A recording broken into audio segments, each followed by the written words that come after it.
Hello everyone, welcome back to my channel questionology friend. आज हम question discuss करने वाले हैं साइंस के इम्पोर्टेंट क्वेश्चन, जो कि दोस्तों इम्पोर्टेंट रहने वाले हैं। एसएससी का कोई भी पेपर हो दोस्तों, उसके लिए इम्पोर्टेंट रहने वाले हैं। सीजीएल, एमटीएस, सीएसएल, कोई भी दोस्तों एसएससी का पेपर हो और रेलवे से संबंधित जो भी एग्ज़ाम हो, जैसे कि ALP, technician, group D, NTPC, सभी के लिए दोस्तों यहाँ पर इम्पोर्टेंट रहने वाले हैं। स्पेशली एसएससी और रेलवे के लिए इम्पोर्टेंट रहने वाले हैं। इन क्वेश्चनों को दोस्तों हम डिटेल में एक्सप्लेनेशन के साथ कवर करने वाले हैं। तो स्टार्ट करते हैं। पहला क्वेश्चन, सबसे फर्स्ट क्वेश्चन आप लोग यहाँ पर देख सकते हैं। आँखों में प्रवेश करने वाले प्रकाश की मात्रा को किसके द्वारा नियंत्रित और विनियमित किया जा सकता है? ऑप्शन देख सकते हैं आप लोग, आइरिस, कॉर्निया, थर्ड है पुतली और फोर्थ है दोस्तों रेटिना। तो दोस्तों ये किसके द्वारा नियंत्रित किया जाता है? तो दोस्तों ये पुतली के माध्यम से द्वारा नियंत्रित किया जाता है। ऑप्शन नंबर सी इसका राइट आंसर होने वाला है। एक्सप्लेनेशन देख सकते हैं दोस्तों यहाँ पर, पुतली आंख में प्रवेश करने वाले प्रकाश की मात्रा को नियंत्रित करती है। ठीक है, ऑप्शन नंबर सी इसका सही रहेगा। और दोस्तों यहाँ पर देख सकते हैं कि आइरिस पुतली के व्यास और आकार को भी नियंत्रित करती है। कॉर्निया का अगला भाग, कॉर्निया जो कि होता है आँख का अगला भाग होता है, यह प्रकाश को आँख में प्रवेश करने की अनुमति देता है। रेटिना आँख की स्क्रीन की तरह होती है, यह वस्तु का प्रतिबिंब बनाता है। यह प्रकाश ऊर्जा को तांत्रिक संकेतों में भी परिवर्तित करता है और मस्तिष्क को भेजता है। तो इस तरह इसका आंसर हो जाएगा ऑप्शन नंबर सी। चलिए नेक्स्ट क्वेश्चन की तरफ बढ़ते हैं दोस्तों। सेकंड क्वेश्चन हमारा है ये, आप लोग यहाँ पर देख सकते हैं कि एक मानक स्रोत के रूप में किसी अज्ञात स्रोत से निर्मित प्रकाश की तीव्रता को मापने के लिए किस उपकरण का प्रयोग किया जाता है? ऑप्शन है फोटोमीटर, कैलिपर, एमीटर और डायनोमीटर। तो दोस्तों इसका आंसर होने वाला है फोटोमीटर। चलिए देखते हैं इसका एक्सप्लेनेशन कि किस तरह से रहने वाला है। प्रकाश मापी, इसका उपयोग दोस्तों प्रकाश की तीव्रता को मापने के लिए किया जाता है। ठीक है, और कैलिपर्स का यूज़ यहाँ पर बताया गया है। कैलिपर्स का यूज़ दोस्तों किसी वस्तु के आयाम को मापने के लिए किए जाते हैं। इसी प्रकार एमीटर के बारे में बताया गया है कि इसका उपयोग करंट मापने के लिए किया जाता है। और डायनोमीटर का प्रयोग दोस्तों किसी घूर्णन शाफ्ट द्वारा प्रशंसित यांत्रिक बल या शक्ति को मापने के लिए किसका प्रयोग किया जाता है? डायनोमीटर का उपयोग किया जाता है। तो इस तरह से इसका आंसर रहेगा ऑप्शन नंबर ए। दोस्तों आप लोगों को बताना है, लगभग ये आपके 17 से 18 क्वेश्चन रहने वाले हैं।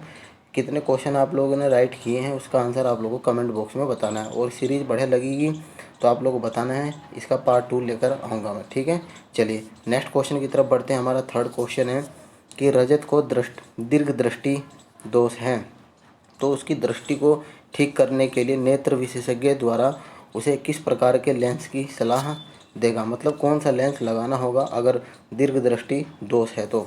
थर्ड क्वेश्चन है दोस्तों, ऑप्शन देख सकते हैं, बायफोकल, अवतल लेंस, उन्नतिशील या उत्तल लेंस। तो दोस्तों इसका आंसर रहने वाला है उत्तल लेंस के द्वारा दोस्तों यहाँ पर दीर्घ दृष्टि दोष को ठीक किया जा सकता है।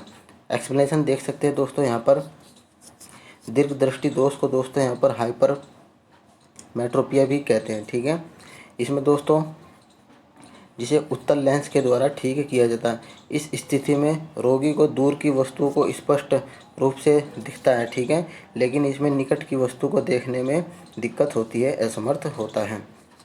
तो इसका आंसर होगा ऑप्शन नंबर डी। चलिए फोर्थ क्वेश्चन की तरफ बढ़ते हैं दोस्तों। यहाँ पर फोर्थ क्वेश्चन है, आँख में प्रकाश किरणें बाहरी पारदर्शी संरचना के माध्यम से आँख के सामने स्थित डैश नामक से प्रवेश करती है। यानी कि इसने पूछा है कि कहाँ से प्रवेश करती हैं? लेंस से, आइरिस से, कॉर्निया से या ऑप्टिक तंत्रिका से? तो दोस्तों इसका आंसर रहने वाला है कॉर्निया से प्रवेश करती हैं। ठीक है, ऑप्शन नंबर सी इसका राइट आंसर होगा। चलिए इसका एक्सप्लेनेशन देख सकते हैं आप लोग थोड़ा सा यहाँ पर कि कॉर्निया आँख का अगला भाग होता है। ठीक है, जैसे मैंने आप लोगों को इससे पिछले क्वेश्चन में बताया, यह प्रकाश को आँख में प्रवेश करने की अनुमति देता है। आइरिस पुतली के व्यास और आकार को नियंत्रित करता है। ठीक है, आइरिस का काम होता है पुतली के व्यास और आकार को नियंत्रित करना। ऑप्टिक नसें तंत्रिका संकेत ले जाती हैं, इसका काम ये होता है। नेक्स्ट क्वेश्चन, फिफ्थ क्वेश्चन की तरफ बढ़ते हैं। यहाँ पर देख सकते हैं, प्रेस बायोपिया को सही करने के लिए आमतौर पर इस्तेमाल किए जाने वाले लेंस का बताना है कि प्रेस बायोपिया को ठीक करने के लिए कौन से लेंस का प्रयोग किया जाता है? ऑप्शन देख सकते हैं बाईफोकल लेंस, बेलनाकार लेंस, उत्तल लेंस या अवतल लेंस। तो दोस्तों बाईफोकल लेंस का प्रयोग प्रेस बायोपिया को ठीक करने के लिए किया जाता है। यहाँ पर दोस्तों देख सकते हैं आप लोग एक्सप्लेनेशन, बाईफोकल लेंस का यूज किया जाता है। ठीक है, मायोपिया को ठीक करने के लिए दोस्तों अवतल लेंस का प्रयोग किया जाता है। उत्तल लेंस दोस्तों आमतौर पर लंबी दृष्टि को, दूरदृष्टि को ठीक करने के लिए प्रयोग किया जाता है। ठीक है, और दृष्टि वैषम्य को ठीक करने के लिए बेलनाकार लेंस का यहाँ पर यूज किया जाता है। चलिए नेक्स्ट क्वेश्चन बढ़ते हैं। यहाँ पर 6th क्वेश्चन है कि टिंडल प्रभाव किस कारण से होता है। प्रकाश का प्रकीर्णन, प्रकाश का विक्षेपण, प्रकाश का अपवर्तन या प्रकाश का परावर्तन। इन चारों में से आप लोगों को बताना है कि टिंडल इफेक्ट जो कि किस कारण से होता है। तो दोस्तों ये प्रकाश का प्रकीर्णन इसी कारण से जो कि टिंडल प्रभाव होता है। एक्सप्लेनेशन यहाँ पर देख सकते हैं आप लोग।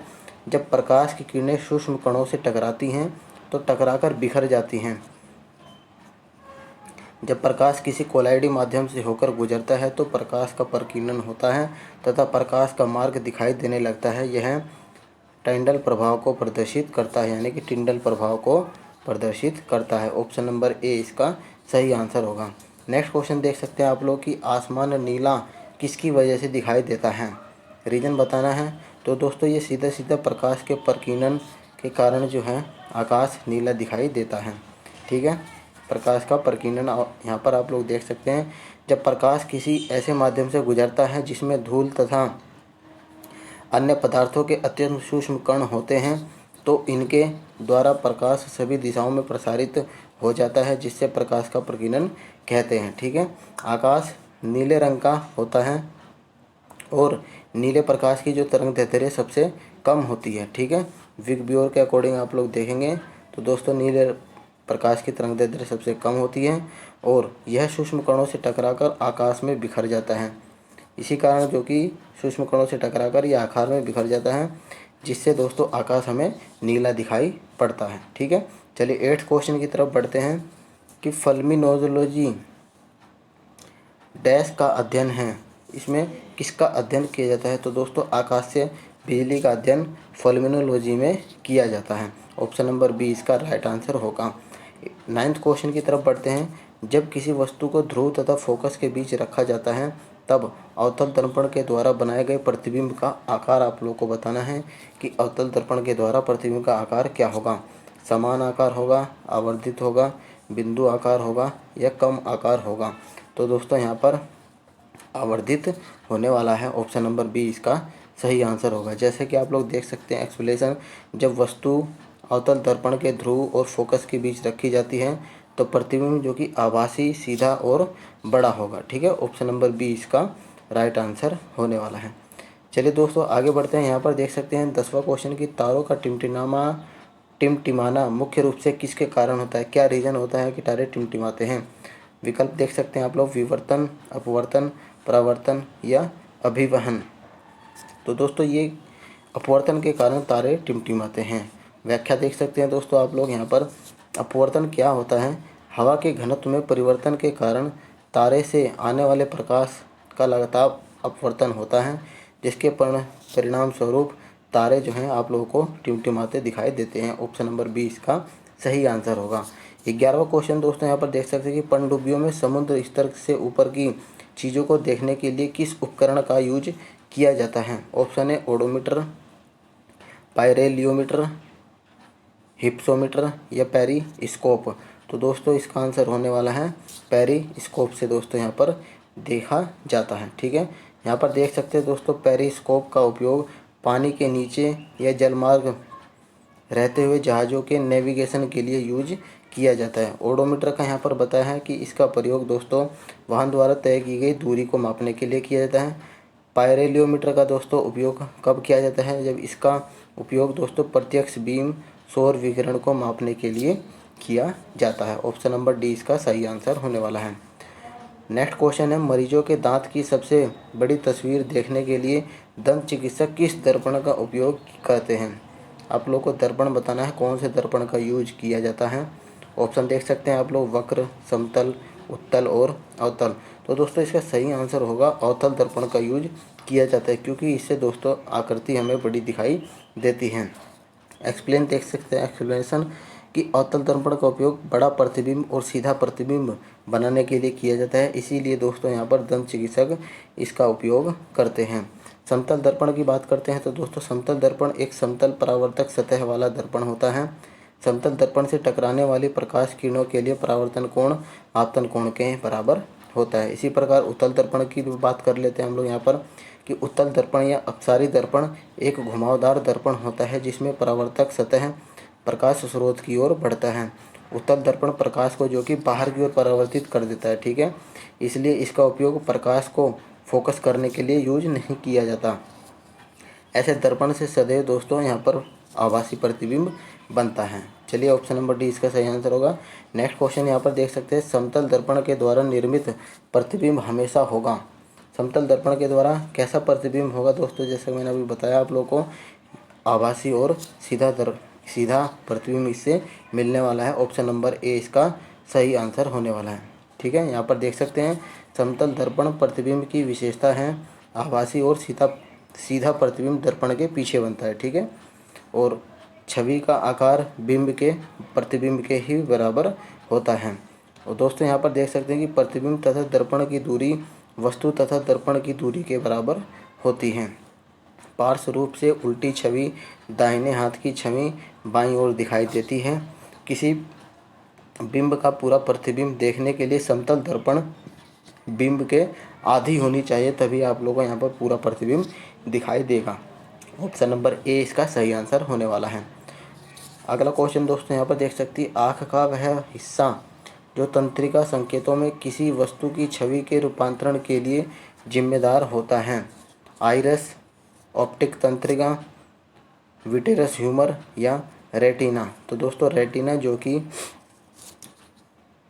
इसका सही आंसर होने वाला है, ठीक है। चलिए इसका थोड़ा एक्सप्लेनेशन आप लोग देख सकते हैं कि रेटिना का उद्देश्य उस प्रकाश को प्राप्त करना है जिसे लेंस ने केंद्रित किया है। रेटिना किसी वस्तु की छवि को तंत्रिका संकेतों में बदलने के लिए जिम्मेदार होता है, ठीक है। इसमें ऊतक की एक पतली परत होती है जो आँख की पिछले हिस्से के अंदर की ओर खींचती है और यह ऑप्टिक तंत्रिका के पास स्थित होती है। यह प्रकाश को तंत्रिका संकेतों में परिवर्तित करती है और इन संकेतों का दृश्य पहचान के लिए मस्तिष्क को भेजने का कार्य होता है, ठीक है। चलिए अगला क्वेश्चन दोस्तों यहाँ पर देख सकते हैं, उस घटना का आप लोगों को नाम बताना है जिसमें किसी पर्वत के शिखर पर सूर्योदय और सूर्यास्त के दौरान एक हल्का लाल या नारंगी रंग होता है, ठीक है। आप लोग को बताना है कि क्या वो उस घटना का क्या नाम है। तो दोस्तों यहाँ पर देख सकते हैं जैसे कि ऑप्शन बताया गया है, ब्रोलाइन स्कैटरिंग, सर्किल ऑफ कन्फ्यूजन या एल्पेंगलो, या दोस्तों फोर्थ ऑप्शन है यहाँ पर बैरल डिस्टॉर्शन। तो दोस्तों इसका आंसर होगा ऑप्शन नंबर सी एल्पेंगलो। यहाँ पर देख सकते हैं आप लोग कि एल्पेंगलो वह घटना है जिसके द्वारा पर्वत शिखर सूर्योदय और सूर्यास्त के समय गुलाबी या नारंगी रंग का दिखाई देता है। यह या तो सूर्यास्त के बाद या सूर्यास्त से पहले बादलों से परोक्ष सूर्य के प्रकाश का परावर्तन या सूर्यास्त या सूर्योदय के निकट होने वाली सीधी धूप होती हैं।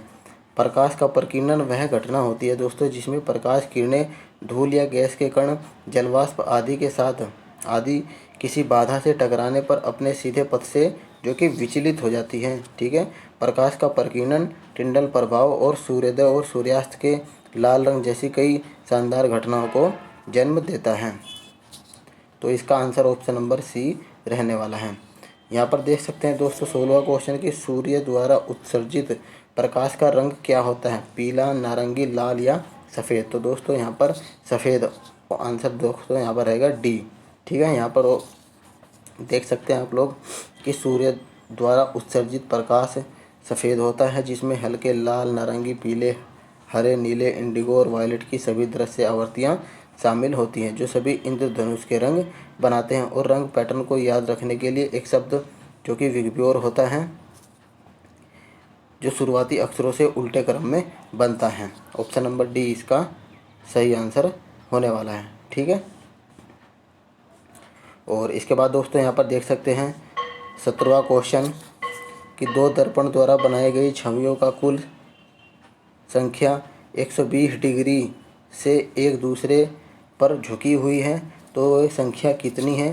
तो दोस्तों इसका एक फॉर्मूला होता है, मैं आप लोगों को बता देता हूँ। यहाँ पर इसका फॉर्मूला होता है n बराबर 360 थीटा बाय 360 डिग्री बटे थीटा माइनस 1। हमें कोण का मान दिया है, थीटा का वैल्यू 120, तो 360 बटे 120 माइनस 1, इससे कट गया 12 या 36, तो 3 माइनस 1, तो दोस्तों आंसर आपका आ जाएगा 2। यहाँ पर देख सकते हैं इसमें पूछा गया था कि दो दर्पण द्वारा बनाई गई छवियों की कुल संख्या कितनी होगी, तो ऑप्शन नंबर बी इसका सही आंसर होने वाला है 2। तो दोस्तों वीडियो अगर आप लोगों को हेल्पफुल लगी हो तो अपने फ्रेंड सर्किल में शेयर करना जो एसएससी और रेलवे की तैयारी कर रहे हैं। वीडियो को लाइक करना। मिलते हैं आपको नेक्स्ट वीडियो में, तब तक के लिए धन्यवाद फ्रेंड्स।